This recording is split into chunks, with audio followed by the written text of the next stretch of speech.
Aroɓe Pulaku TV hande bo mi wari wuro Bamga. Bamga ɗo tawi ha nder hukuma pamara ka Sardauna local government nder jiya Taraba ngam lartago dedei kuuɗe ɗe kanko Barisa Umar Mbagari chief registrar court of appeal waɗi ha nder wuro Bamga enanta bo daga lawol fuɗɗugo Bamga ha yetto nder Gembu.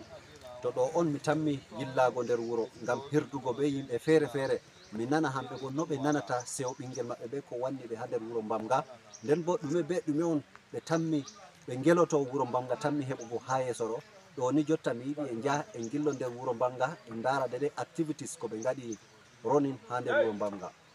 Min ɗon nana habaru ɓe wi Mbagari ɓi Bamga wodi kuje ɗuɗɗe project ɗuɗɗum o waddini lesdi Bamga. To mi anda ɓawo lawol be gada en heɓi wodi project ji fere o doggiri nder wuro Bamga na? Alhamdulillah, barista Bangari kam min ɗo yiya irin mako kam sai min ɗo tora ni yimɓe ni waɗa koyi be mako bako heɓa CR the court of appeal o ɗum no director on NJS na ko mana konden fu wodi kuleji fere ko shafi community base o ɗo waɗa involve hore mako ha nder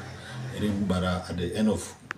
ko bana during fasting ko karshe duuɓi o waran sare o waɗa identify hore mako o ɓi wuro meɗai o waɗa celebrating festive period a yaasi sai sumai o vallitan o lelda nyamdu o vallitan o meɗai o joɗa o vallitai har sai kujeji sadi ɗo fu min ɗo tama jotta kam wakkati jotta ɗo kam o suutai nde kujeji sadi min yi ma beddugo on min ɗo yettamo jotta haka wodi haala sola to a nasti nde wuro solaji ɗo tar ko toye fu single handedly hanko on ɗo waɗa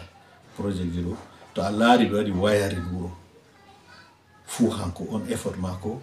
Nden min ɗo habda wo min waɗa small hydro dam ngam min ɗo mari waterfall fere a juuɓe wiyata ju waterfall fu o taski o waɗi mobilizing ngam min heɓa ni min heɓa power yite ha Bamga jotta haka kugal ndiyam is ongoing. Spring water wodi ɓe waɗi capturing babal ndiyam ha dow to last time they wari last month na sindo yahi ha to ha ladde to ɓe kose mako ɓe ummatore ɓe yaari ha to ɓe yahi laari source ma catchment mai jotta ɓeɗo waɗa ɓeɗo habda haala piping ɓe dasan wadda ndiyam ma nder wuro nga oɗo yiya wuro ɗum mawna ɗo yaaja président ɗi kuje ɗo ndiyam je state government mari ɗo bana ɗo famɗini wuro mai o fu effort mako on. To a laari kugal julurde ummatore julɓe Allah ko woni hande wuro julurde to ɗo warti no je kiɗɗum on nde go famditi lurde je haɓe duplets ni ɓe haji gidan sama to a laari kugal ɗo goyen kugal ka jotta yoti irin su 60% compilation fu ɗum hanko mai nde bo nde o wala bambanci addini wodi asibiti o ngam mission jotta haka ɗo fu renovation ɗo yaha oɗo waɗa ngam oɗo waɗina wuro mako ngam mai irin mako ka sai dai mi wiya Allah waɗu barka ko min yawti be mako duɗɗum ko o warata ko kuma ko shiri o waɗan ɗo vague fere ka hanko mai tan ɓuri andugo skill acquisition center fu ɗo waɗa planning waɗinan Bamga. Nden bo musamman secondary school GDSS Bamga ha o jangi o futti o timmini oɗo shirya to heɓayno o wartira makaranta wanga boarding school ngam wodi nane gara maaro fu mi moda secondary school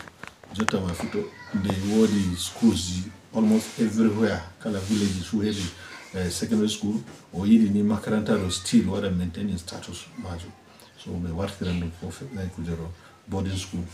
heɓa still ni waɗa mobilizing ni koye school man bo laata ɓuri kala makarantaji feere to nde ha to mo jangi to ko Bangari huwi ha nder wuro men fota lepto lesdi Sardauna local government takanas man Bamga ɗon mari ɓikkoy ɗuɗɓe bana to a fi lissafi Sardauna no foti ɗon mari yimɓe ɓe mari jawdi fere ɗon nder federal government fere state government be ko nandi be non amma still a laran reta maɓɓe fu ɓe numtai ɓawo bana no kanko Barisa Umar Mbagari waɗi to kanjum bo ko a sawrata ɓe kadi hamɓe bo ngam barka ɓe wi fuɗɗa nder saare hidde ko vurta yaasi ala laqiga wanno wiɗo non min ɗo mari ɓikkoy haaror min tan ma deputy governor de CBN fu ɓingel leddi ɗo min ɗo mari ɓikkoy ha rep wala no waɗa business tycoons ɓe ɗo vaagi min ɗo mari ɓe ha state government diga SGS be member house of assemblies en wala no waɗa komin torata ko moy fu en do mari successful businessmen be do elim bana friend en be ko lutti be wodi bi ko min jero huwa ha Kamaru be ro rema dika tomates be kakauji jota fudu hunde jawdi on masin to ko be laari bangari wadi do nawo dan siyasa ba to dan siyasa no en wi'a no en subti mu gariya wada ni saba yidine go be en dam jo mari leddi mako min dottoro ko mu fu wada koyi be mako to Allah hokkima amma wara hunde fere je community base ha avurti je community wata benefit be mai ko da nyibi na mi primary health care ko da colbert ona nyibi ko hunde fere je wi'a e lalle wayne do on bi leddi hango da ko da nyibi classroom fere on fu ndo ya yaran leddi yeso ngam mai ta en wi'a sai bangari tan en fu en wata en latata CR en fu en latata ko governor bako en wi'a sai kuwata leddi mi to ngam mai kala mo Allah hokki opportunity ko ala o fu ko business on min do tora wara hunde fere a wuro no wuro men yata yeso heba wada maintain daraja mido wi'a Amadou Shiwto wakili ardo wakkude gonno wuro Dande Dar es Salaam le seybo masimbe fottugo be mada en dan gewtida bo ko safi hala lawol bamga in lawol on kimminingol ha ami min ka history angol o burdi der laabi ni min beta number 1 ha ami ngam hangol on lawol ngol bana Nigeria ko hebi independent non kam ye joni ma min kebi independent ngam duubi pat kuje dama yokkata ko mi e min torro ha yago headquarter local government ami ngam min jaha do mon min kebata ko dume ha local government mai so yago hato hokka min bone wane to Allah waddani min gada ma pindi bo ngai bistani min torraji burdi sembe di minon be bibbe amin be tanirabe ko tammi wargo baawo fu ngam tokki mo buri nde shirima joni wargo joni yaha mi wara mi hota konde hannane ma nder sati do nder satire mi do wara do bande nay no mo gembu mi era maayo mi wara do wara bande nay yago de joyi to jonta de wi de dum wadi kam kala mi mande wieti Allah fu mi to kala on